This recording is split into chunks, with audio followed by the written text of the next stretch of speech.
said certified freak, 7 days a week. Maybe like 4.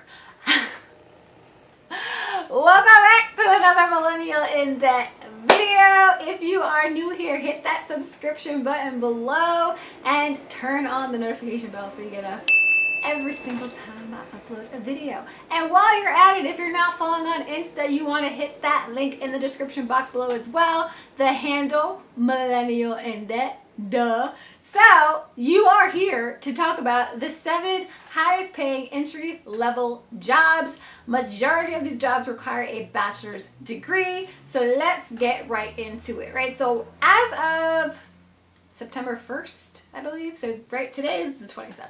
So as of September 1st, we have 4 million people who have entered the workforce, who have graduated under the age of 26 years old, have entered the work field, compared to the 44 million people that are currently on unemployment. So Houston, we have a problem. All right, so a lot of the numbers that I'm going to be talking about are probably going to be taking some hits and making some changes in the next couple of weeks, the next couple of months, simply because of the amount of competition that is happening with the people who are on unemployment and the people who have just entered the workforce. So keep that in mind whenever you watch this video, that this is as of September 27th, 2020. I want to just put that out there. All right, so let's jump right into the info, shall we? I'm going to start off with the big boy, and that is a data scientist. Data scientists are making $100,000 on average in our median. Girl, let me just. All right, data scientists are making $100,000 average in our country. And what data scientists do is they study data, right? Usually in social media or email, and they make suggestions to the corporations or the companies that they work for in order to make a better, customer user service experience, essentially.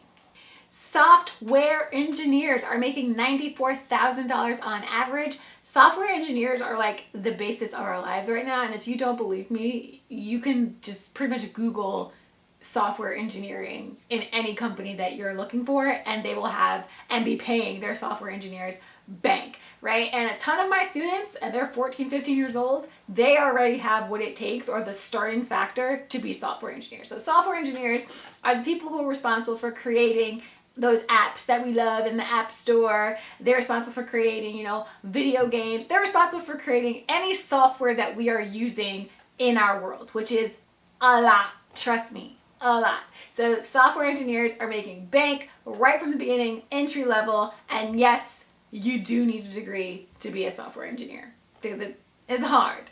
It's very hard. Investment bank analysts make about $86,000 a year. They're kind of like the support system to an investment banker, and they offer suggestions to make sure, the people who are working with investment bankers are making the right investments. And that's crucial. That's especially during a time like this. So product managers make about $81,000 on average. What they do is they work on a product from start to consumer. And so they offer ideas, they do test runs, they do a whole bunch of things. And what I like about being a I'm not a product manager, but what I like about the job of product manager, it goes through a wide variety of different genres and different, companies and different interests. So you can be interested in education and you could still be a project manager, or you could be interested in tech and you could still find a job as a project manager. So the opportunities are essentially endless in the genres that you could be in. An electrical engineer, I had no idea how much money they made. I actually think they should be making more, but who am I? Electrical engineers make about $72,000, and they're responsible for just about every piece of tech that we're using, or the hardware of the tech. So when you think about cars, especially cars like Teslas, right? Electrical engineers make sure things run properly, make sure things function as we expect them to function. And just like with project managers, they can be in just about any industry, about any genre, because we use tech in almost every aspect of our lives, especially now with things being so remote. Technology is crucial. Electrical engineers are crucial. Data engineers make about $85,000 on average, and they are responsible for, storing data for businesses and making sure that there's not leaks, although we do have data breaches and leaks a lot. just tech is tricky, but data engineers are trying to make sure that doesn't happen or happen as minimally as possible in different businesses and different corporations. Like I mentioned, they make about $85,000 a year. To be a data engineer, you do need to know coding, so things like Java and SQL. I'm really bad. So you need to know how to code in order for you to be a data engineer. And last but not least, our 7th highest high-paying entry-level job is a front-end developer, and that is a fancy term essentially for a web developer, and they make about $72,000 on average at the entry level, and they're building websites, maintaining websites, and it could be from small end, individual working with, smaller companies, or it could be with big brands like Targets and BJ's or big box banks. So, they're crucial to the function of our tech world.